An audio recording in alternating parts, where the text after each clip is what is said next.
لله رب العالمين والصلاة والسلام على من لا نبي بعده أما بعد فأعوذ بالله من الشيطان الرجيم بسم الله الرحمن الرحيم اليوم أكملت لكم دينكم وأتممت عليكم نعمتي ورضيت لكم الإسلام دينا. وفي موضع آخر قال الله تبارك وتعالى ومن يبتغي غير الإسلام دينا فلن يقبل منه.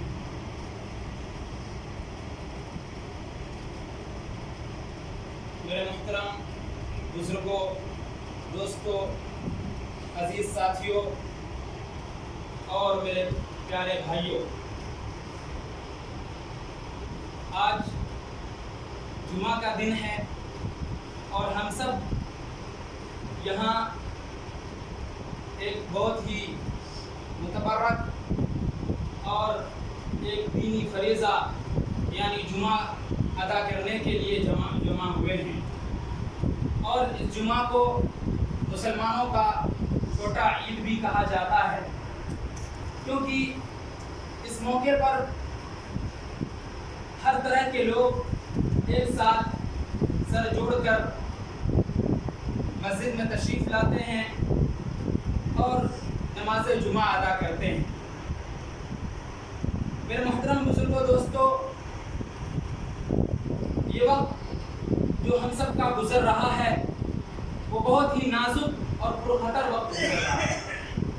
پوری دنیا پریشان حال ہے، ہر کوئی دو چار اور پریشان نظر آ رہا ہے، سب کی نگاہوں میں، سب کے چہروں پر بے چینی کی کیفیت نظر آ رہی ہے، اور گویا کہ ذرہ برابر بھی ایک سیکنڈ کے لیے، ایک لمحے کے لیے اور ایک مومنٹ کے لیے بھی یہ ہمیں محسوس نہیں ہوتا کہ ہم سکون کے ساتھ زندگی گزار رہے ہیں۔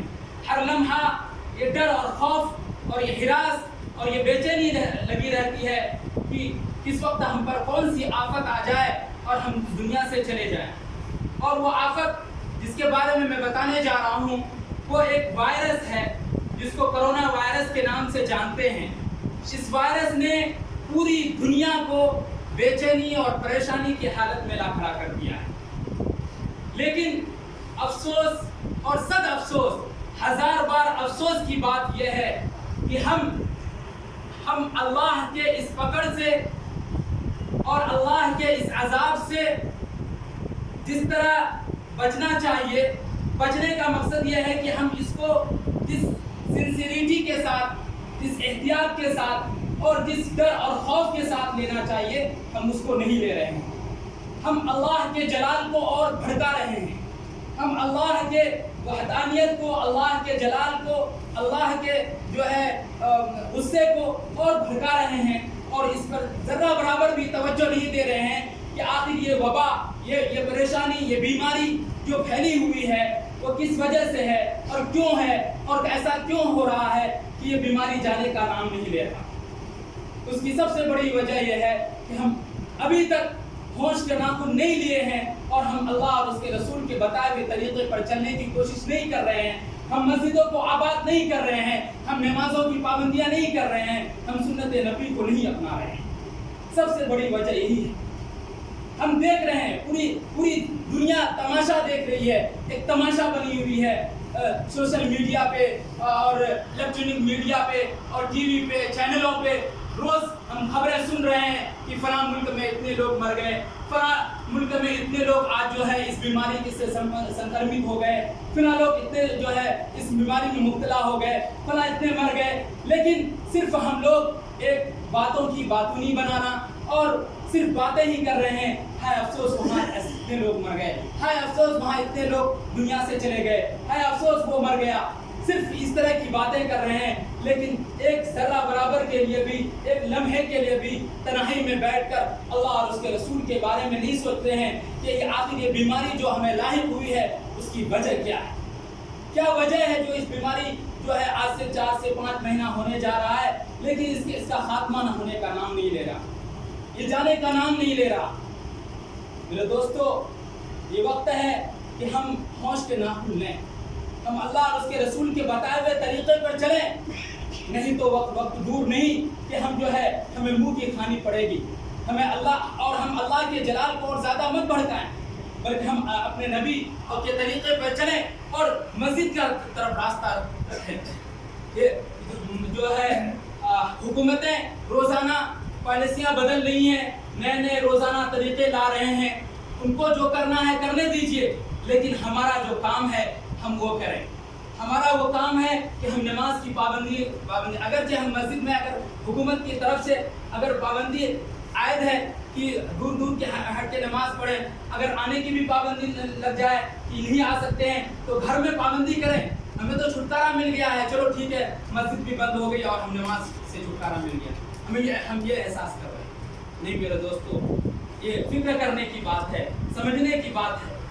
میرے دوستو, اللہ تبارک و تعالی نے ارشاد فرمایا فَأَمَّا الزُّبَدُ فَيَذْهَبُ جُفَاءً وَأَمَّا مَا يَنْفَعُ النَّاسَ فَيَمْكُثُ فِي الْأَرْضِ كَذَلِكَ يَضْرِبُ اللَّهُ الْأَمْثَالَ. میرے دوستو, اللہ تبارک و تعالی نے ارشاد فرمایا کہ فَأَمَّا الزُّبَدُ فَيَذْهَبُ جُفَاءً, یعنی اللہ تبارک و تعالی ایک مثال دے رہے ہیں ایک بندو ہم سب کے لیے, اور ہمیں یہ بتا رہے ہیں کہ فَأَمَّا الزُّبَدُ فَيَذْهَبُ جُفَاءً, یعنی اس طرح مت بن جاؤ جیسے کہ سمندر میں ایک جھاگ ہوتی ہے, جو سمندر کی لہریں چلتی ہیں اور لہروں سے آپس میں جب پانی جو موجیں اٹھتی ہیں تو ایک جھاگ سا شکل بن جاتا ہے اور وہ کنارے جا کے لگ جاتا ہے, اور اس کی کوئی حقیقت نہیں ہوتی, وہ ایک گندگی ہوتی ہے, ایک میل ہوتا ہے جو کنارے جا کے لگ جاتا ہے اور اس کی کوئی حقیقت نہیں ہوتی. اس آیت سے اللہ تبارک و تعالیٰ یہ بتانا چاہتا ہے کہ ہم ایک نافع قوم بنیں, ایک لائق مند قوم بنیں, ایک قیام اور پائیداری اسٹڈی یعنی مضبوط قوم بنیں. یہ نہیں کہ ہماری کوئی ویلو نہیں ہو, ہماری کوئی حقیقت نہیں ہو. ہم جب دنیا میں رہیں بھی, ہم دنیا میں اللہ کے زمین پر چلے بھی, ہم دنیا میں جو ہے اللہ کے جو دی ہوئی چیزوں سے فائدہ اٹھائیں, اللہ کے انعامات سے فائدہ اٹھائیں, ہم اچھے مکانات بنائیں, اچھے گاڑیوں پہ چلیں, اور یہ ساری چیزیں ہمارے پاس ہوں, اور ہم ایک نافع قوم نہیں. نافع کا مطلب یہ ہوتا ہے کہ ہم اس دنیا میں جو اللہ تبارک و تعالیٰ نے جس مقصد کے لیے بھیجا ہے وہ مقصد اگر پورا نہ ہو تو وہ ہمارا یہ تمام چیزیں اور یہ دنیا کی تمام عیش و عشرت وہ بیکار ہیں, بے فائدہ ہیں, اس سے کچھ نہیں بننے والا ہے. سب سے بڑی جو چیز ہے وہ کیا ہے کہ ہم یہ سوچ لیتے ہیں, ہمارے دماغ اور ذہن میں یہ بات بیٹھ گئی ہے کہ دنیا ہی سب کچھ ہے, پیسہ ہی سب کچھ ہے, مال و دولت ہی سب کچھ ہے, اچھی گاڑیاں ہی سب کچھ ہیں.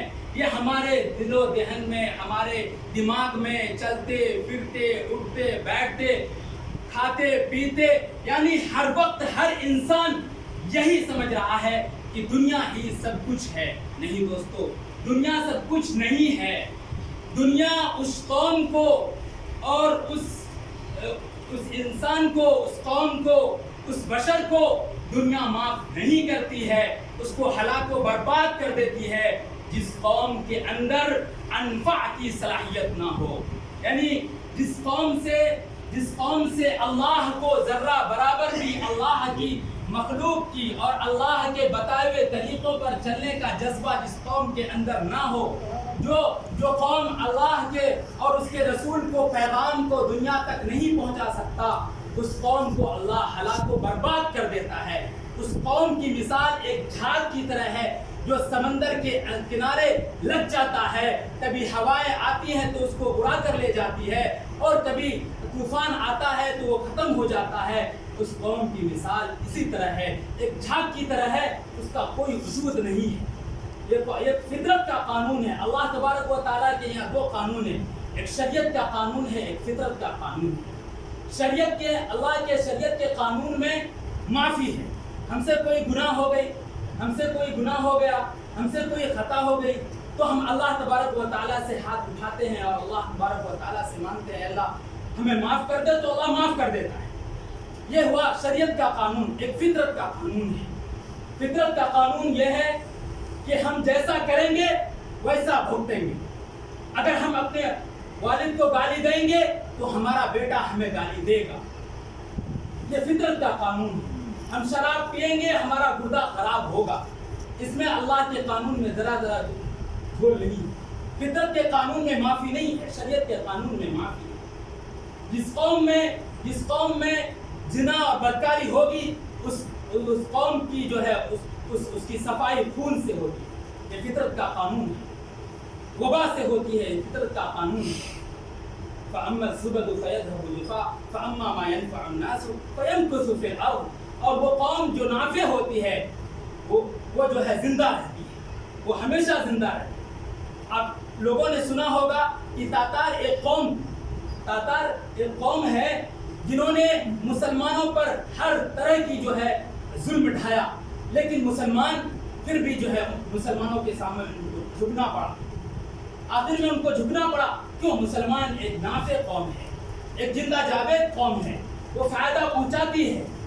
کرنے دیجئے آپ حکومتوں کو طرح طرح کی پالیسیاں, کرنے دیجئے آپ چین کو اور روس کو اور فرانس کو اور امریکہ کو ہمارے خلاف سازشیں. ہمیں کیا فرق پڑنے والا ہے؟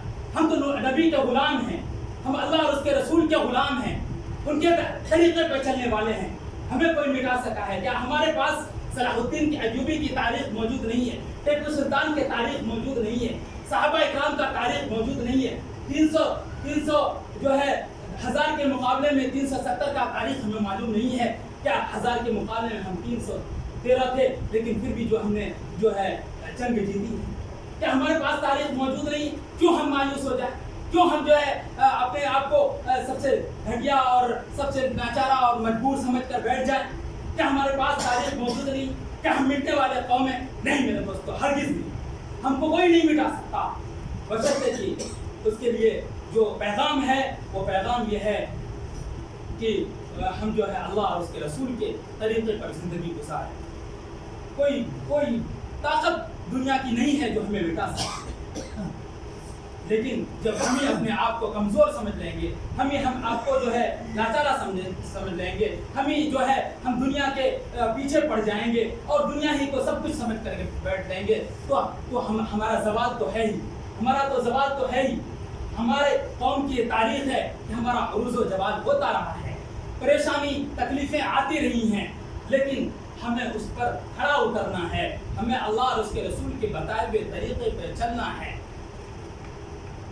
میرے دوستو, ٹائم ہونے چلا ہے, تو آخری جو پیغام ہے, اللہ تبارک و تعالی نے ارشاد فرمایا کہ جب تک تم اپنے آپ کو نہیں بدل سکتے تم کو کوئی نہیں بدل سکتا. خدا نے آج تک اس قوم کی حالت نہیں بدلی نہ ہو جن کو خود فکر اپنی حالت کے بدلنے. کوئی قوم ہم کو نہیں بدل سکتی ہے, کوئی شخص ہم کو نہیں بدل سکتا ہے. کوئی سوسائٹی, کوئی تنظیم, کوئی آرگنائزیشن, کوئی جلسہ, کوئی مقرر, کوئی خطیب, کوئی ناصح, کوئی ایماندار, کوئی جو ہے بادشاہ, کوئی حکمراں, کوئی بھی شخص کسی کو نہیں بدل سکتا. جب تک کہ ہم اپنے آپ کو, ہر انسان خود سے یہ طے نہ کر لے کہ آج سے ہم اپنی ذات سے شروعات کریں. ہم اپنے بیٹے کو نہیں کہیں گے, ہم اپنے بیوی کو نہیں کہیں گے, ہم اپنے بھائی کو نہیں کہیں گے, ہم اپنے بہنوں کو نہیں کہیں گے, ہم کسی کو نہیں کہیں گے. کوئی کسی کی ذمہ داری نہیں ہے, آخرت میں سب سے پوچھ ہوگا, تو ہم کسی کو نہیں کہیں گے. ہر شخص یہ سوچے اور یہ فکر کرے کہ ہم اپنی ذات سے آج سے شروع کریں گے. ہم اپنے آپ کو بدلنے کی تو ہی بدل سکتے ہیں, کوئی کسی کو نہیں بدل سکتا. کتنا بڑی طاقت آ جائے ہمیں بدلنے کے لیے, ہمیں نہیں بدل سکتا. کتنا بڑا دنیا کا ولی اللہ آ جائے اور ہمیں سمجھائے کہ نماز پڑھو, روزے رکھو, حج کرو, زکوٰۃ دو, سیدھے راستے پہ چلو اور نمازیں پڑھو, نہیں بدل سکتا ہمیں. ہم ان کے باتوں پر نہیں عمل کر سکتے جس دن کہ ہم نہیں سوچ رہے کہ یہ ساری چیزیں ضروری ہیں. تو میں دوستو ان باتوں پر میں اپنی بات ختم کرتا ہوں. اللہ تعالیٰ ہم سب کو اپنے سے زیادہ عمل کرنے کی توفیق عطا فرمائے.